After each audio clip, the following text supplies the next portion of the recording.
Hello అండి, అందరికీ నమస్కారం. వెల్కమ్ టు తెలుగువారి రుచులు. నేను మీ హర్ష. చిట్టి వంకాయలతో గుత్తి వంకాయల ఫ్రై ఏంటి ఎప్పుడన్నా తిన్నారా?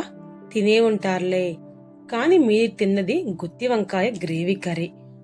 గుత్తి వంకాయని గ్రేవీలా కాకుండా ఈ విధంగా ట్రై చేయండి. ఈ బేబీ వంకాయల ఫ్రై ఆంధ్రాలో బాగా ప్రాముఖ్యత ఉన్న రెసిపీ. దీన్ని ఈజీగా 3 to 4 days వరకు ఫ్రెష్గా తినొచ్చు. వేడి వేడి అన్నంలో ఈ కారం వేసుకుని దానికి వంకాయ జోడించి తింటే చాలా అద్భుతం అండి. వంకాయలో ఏం మ్యాజిక్ ఉందో గాని వంకాయతో ఏం ప్రిపేర్ చేసినా సూపర్ హిట్టే. అందుకే అంటారేమో వంకాయని రారాజని. ఏంటి మరి, మీకు కూడా తినాలనిపిస్తుందా? తినాలనుకుంటే ఏమాత్రం ఆలోచించకండి. ఈ గుత్తి వంకాయల ఫ్రైని తెలుసుకోవడానికి లేట్ చేయకుండా కిచెన్కి వెళ్ళిపోదాం, వచ్చేయండి. ఈ బేబీ గుత్తి వంకాయ ఫ్రై ప్రిపేర్ చేయడానికి మెయిన్ గా కారపొడిని ప్రిపేర్ చేసుకోవాలి. దానికోసం ఇక్కడ నేను 70 grams వరకు ఎండుమిర్చిని, 50 grams వరకు పచ్చిశనగపప్పు, 50 grams వరకు వేరుశనగ పప్పు మరియు 30 grams వరకు నువ్వులు తీసుకున్నాను. నేను ఇక్కడ 1/2 kg వరకు ఈ బేబీ వంకాయలు తీసుకున్నాను. వంకాయలు వచ్చి చాలా ఫ్రెష్ గా ఉండాలి, అప్పుడైతేనే లోపల పుచ్చు ఉంటుందని భయం ఉండదు. చూసారా ఈ బుజ్జి బుజ్జి వంకాయలు ఎలా ఉన్నాయో? ఇంకా వీటిని పసుపు, సాల్ట్ వేసిన వాటర్లో వేసుకుని ఒక 10 నిమిషాల పాటు అలా వదిలేసుకోవాలి. ఇంకా ఈ లోపు మనకి గుత్తి వంకాయ కూరకి కావాల్సిన కారపొడిని ప్రిపేర్ చేసుకుందాం. ఈ కారపొడి కోసం ఒక ప్యాన్ పెట్టుకుని అందులో ఆయిల్ ఏమి వేయకుండానే మనం తీసుకున్న వేరుశనగ పప్పు, పచ్చిశనగ పప్పు, అదే విధంగా ఎండుమిర్చిని లో ఫ్లేమ్ లో పెట్టుకుని దోరగా వేయించుకోవాలి. వీటిని ఇలా లో ఫ్లేమ్ లో పెట్టి వేయించుకుంటే వీటి నుంచి వచ్చిన అరోమా రూమ్ మొత్తం భలే కవర్ చేస్తుందండి. మంచి సువాసన అయితే వస్తుంది. ఇంకా వీటిలో నువ్వులు కూడా వేసుకుని జస్ట్ చిటపట్లాడించండి. ఇవి కాస్త చిటపట్లాడిన తర్వాత ఫైనల్ గా 1 స్పూన్ వరకు జీలకర్ర కూడా వేసుకుని వేయించుకోవాలి. జీలకర్ర వేసిన తర్వాత ఎక్కువసేపు అవసరం లేదండి, జస్ట్ 1 నిమిషం పాటు ఉంచితే సరిపోతుంది. ఇంకా స్టవ్ ఆఫ్ చేసేసుకుని దీన్ని చల్లారేంత వరకు సైడ్కి పెట్టుకోవాలి. ఇవి కాస్త చల్లారితే చాలండి. వీటిని ఇప్పుడు ఒక మిక్సీ జార్లోకి తీసుకోవాలి. ఎటువంటి వాటర్ ఏమి వేయకుండా ఫైన్ పౌడర్ ని ప్రిపేర్ చేసుకుందాం. ఈ పౌడర్ రెడీ అయిపోయిన తర్వాత ఇంకా అందులోనే మనం వెల్లుల్లి, అదే విధంగా 2 స్పూన్ల వరకు సాల్ట్ ని వేసుకుని ఇంకొకసారి మిక్సీ పట్టుకోవాలి. ఇంకా అంతేనండి, మనకు కావాల్సిన గుత్తి వంకాయ కూర మసాలా పొడి రెడీ అయిపోయింది. ఇంకా వంకాయల దగ్గరకు వస్తే వాటికి నిలువుగా ఈ విధంగా ఘాట్లు పెట్టుకోండి. వంకాయలు చాలా చిన్నవే కాబట్టి 3 నుంచి 4 ఘాట్లు సరిపోతాయి. ఇలా పెట్టుకోవడం వల్ల మనం కుక్ చేసుకునేటప్పుడు చాలా ఈజీగా మగ్గిపోతుంది లోపల కూడా. సో ఈ విధంగా వంకాయల మొత్తాన్ని ఘాట్లు పెట్టేసుకున్న తర్వాత వీటిని అదే వాటర్ లో మనం ఫ్రై చేసుకునేంతసేపు ఉంచుకోవాలి. ఈ వంకాయల్ని ఫ్రై చేసుకోవడం కోసం ముందుగా ఒక ప్యాన్ పెట్టుకుని అందులోకి 1 కప్పు వరకు ఆయిల్ వేసుకోవాలి. ఆయిల్ కాస్త వేడైన తర్వాత ఈ కట్ చేసుకున్న వంకాయలను ఇందులో వేసుకుని ఇప్పుడు మనం ఫ్రై చేసుకోవాలి.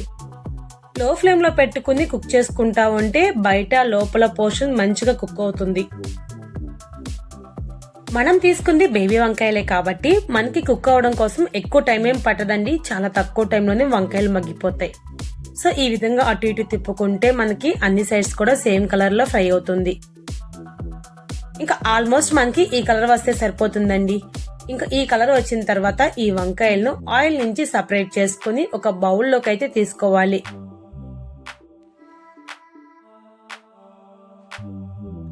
ఇంకా వంకాయలన్నీ సపరేట్ గా తీసుకున్న తర్వాత ఇంకా సేమ్ ప్యాన్ లోకి ఎక్స్ట్రా ఆయిల్ ఏం వేయకోకుండానే ఇందులోకి పోపు దినుసులు వేసుకోవాలి. సో పచ్చిశనగపప్పు, ఆవాలు, అదే విధంగా మినపప్పు వేసుకుని జస్ట్ లైట్ గా వేగిన తర్వాత ఇందులోకి 2 వరకు కట్ చేసుకున్న ఆనియన్ కూడా వేసుకోవాలి. ఇక్కడ ఆనియన్స్ వచ్చేసరికి నిలువుగా ఈ విధంగా కట్ చేసుకోవాలి. ఇంకా తిప్పుకుంటా ఉంటే మనకి మాక్సిమం 5 to 10 minutes లోపే మంచిగా అయితే ఆనియన్స్ ఫ్రై అయిపోతాయి. ఇంకా మీడియం ఫ్లేమ్ లో పెట్టుకుని వేయించుకుంటా ఉంటే ఆనియన్స్ కున్న పచ్చివాసన కూడా పోయి ఆనియన్స్ గోల్డెన్ కలర్ లోకి వస్తాయి. ఇంకా వీటిలోకి 2 రెబ్బల వరకు కరివేపాకు కూడా వేసుకోవాలి. మనం ఈ గుత్తి వంకాయల ఫ్రైని ఎక్కువ ఆయిల్ తో ప్రిపేర్ చేస్తున్నాం కాబట్టి 3 to 4 days వరకు కూడా ఫ్రిడ్జ్ లో పెట్టుకోకుండా చాలా ఫ్రెష్ గా తినొచ్చండి. ఎక్కువగా హాస్టల్లో చదువుకునే పిల్లలకు కానీ లేకుండా బయట స్టే చేసే వాళ్ళకి దీన్ని ప్రిపేర్ చేసుకుంటే కంపల్సరీగా చాలా యూజ్ అవుతుంది. నేను జాబ్ చేసేటప్పుడు నాకు మా అమ్మ హాస్టల్లో ఫుడ్ నచ్చకపోతే ఇలాంటి ఫ్రైస్ పంపించేవాళ్ళు. ఇంకా ఆనియన్స్ ఆల్మోస్ట్ మనకి మంచిగా వేగినాయండి. చూసారు కదా, ఫ్రైడ్ ఆనియన్స్ గోల్డెన్ కలర్ లోకి వచ్చేసింది.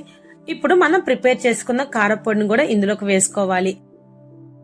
కారపొడి కూడా వేసిన తర్వాత ఇప్పుడు ఒకసారి బాగా మిక్స్ చేసుకుంటే ఆయిల్లోని కారం మంచిగా మగ్గిపోతుంది. దానికి ఉన్న పచ్చి వాసన కూడా పోయి మంచి వాసన అయితే రిలీజ్ అవుతుందిలే అండి. ఈ కర్రీ నాన్ వెజ్ కి ఏమాత్రం తీసిపోదండి, అంత అరోమా వస్తుంది వీటి నుంచి.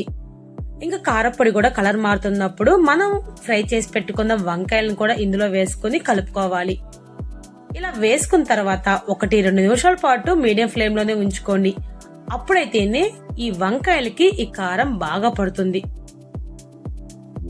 ఇక్కడ మీరు చూసారు కదా, వంకాయలకి అదే విధంగా కారపొడి రెండు కూడా ఈ ఆయిల్ మొత్తాన్ని మంచిగా పీల్చుకుంది.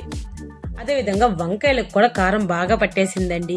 ఇంకా ఇప్పుడు పైన కాస్త కొత్తిమీర జల్లుకోండి. ఇంకా అంతే, ఈ బేబీ వంకాయల గుత్తి వంకాయల ఫ్రై అయితే రెడీ అయిపోతుంది. రైస్ కానీ బిర్యానీకి కానీ మంచి సూపర్ కాంబినేషన్ అండి. ఒక్కసారి తినడం అలవాటైతే అసలు వదిలిపెట్టరనుకోండి, అది వేరే విషయం. నాకైతే మాత్రం చాలా ఇష్టం అండి. ఎన్ని రోజులైనా సరే దీన్ని పడేయకుండా ఫ్రిడ్జ్ లో పెట్టుకుని మరీ తింటాను కంప్లీట్ అయ్యేంత వరకు. అంత రుచిగా ఉంటది. అద్భుతం, అమోఘం, ఆహా అనిపించేలా ఉంటాయండి దీని రుచి అయితే మాత్రం. నేను ఇన్నిసార్లు ఎందుకు చెప్తున్నానంటే అంత బాగుంటదండి. కారపొడి చిటికుడు కూడా వదిలిపెట్టరు. ఏంటండి, మీకు కూడా మరి చూస్తుంటే నోరు ఊరిపోతుందా? టేస్ట్ చేయాలనుకుంటున్నారా?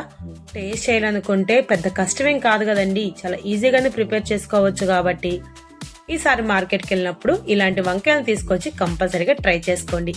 ఎలా ఉందో కామెంట్ చేయండి. ఇంత మంచి రెసిపీ చూపించిన మా ఛానల్ లైక్ అండ్ సబ్స్క్రైబ్ చేయొచ్చు కదా. థ్యాంక్ యూ ఫర్ వాచింగ్ అండి. ఇంకొక వీడియోతో మళ్ళీ మీ ముందుకు వచ్చేస్తాం.